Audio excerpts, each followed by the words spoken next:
اللہ الرحمن الرحیم۔ نبی کریم صلی اللہ علیہ وسلم کا اس دنیا سے پردہ فرمانے کا وقت جب آیا، اس وقت آپ صلی اللہ علیہ وسلم کو شدید بخار تھا۔ آپ نے حضرت بلال رضی اللہ تعالیٰ عنہ کو حکم دیا کہ مدینہ میں اعلان کر دو کہ جس کسی کا حق مجھ پر ہو وہ مسجد نبوی میں آ کر اپنا حق لے لے۔ مدینہ کے لوگوں نے یہ اعلان سنا تو آنکھوں میں آنسو آ گئے اور مدینہ میں کہرام مچ گیا۔ سارے لوگ مسجد نبوی میں جمع ہو گئے۔ صحابہ کرام رضوان اللہ کی آنکھوں میں آنسو تھے، دل بے چین اور بے قرار تھا۔ پھر نبی کریم صلی اللہ علیہ وسلم تشریف لائے۔ آپ کو اس قدر تیز بخار تھا کہ آپ کا چہرہ مبارک سرخ ہوا جا رہا تھا۔ نبی کریم صلی اللہ علیہ وسلم نے فرمایا، اے میرے ساتھیو، تمہارا اگر کوئی حق مجھ پر باقی ہو تو وہ مجھ سے آج ہی لے لو۔ میں نہیں چاہتا کہ میں اپنے رب سے قیامت میں اس حال میں ملوں کہ جس شخص کا حق مجھ پر باقی ہو۔ یہ سن کر صحابہ کرام رضوان اللہ کا دل تڑپ اٹھا۔ مسجد نبوی میں آنسوؤں کا ایک سیلاب بہہ پڑا۔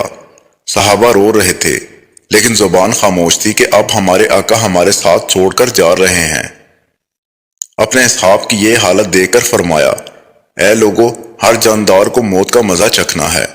میں جس مقصد کے تحت اس دنیا میں آیا تھا وہ پورا ہو گیا۔ ہم لوگ کل قیامت میں ملیں گے۔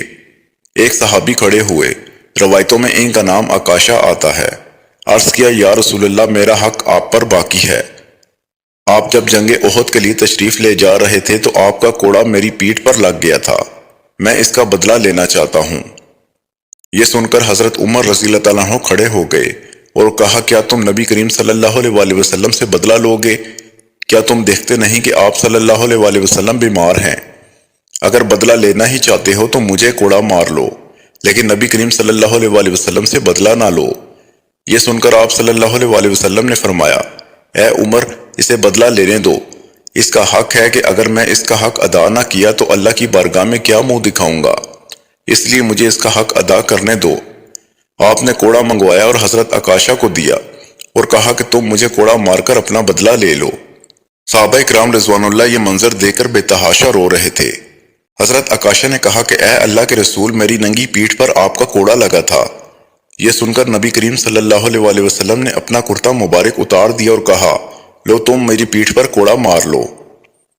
حضرت عکاشہ نے جب اللہ کے رسول صلی اللہ علیہ وسلم کی پیٹھ مبارک کو دیکھا تو کوڑا چھوڑ کر جلدی سے آپ صلی اللہ علیہ وسلم کی پیٹھ مبارک کو چوم لیا اور کہا، یا رسول اللہ، میرے ماں باپ آپ پر قربان، میری کیا مجال کہ میں آپ کو کوڑا ماروں۔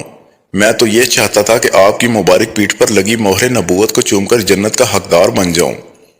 یہ سن کر آپ صلی اللہ علیہ وسلم مسکرائے اور فرمایا، تم نے جنت واجب کر لی۔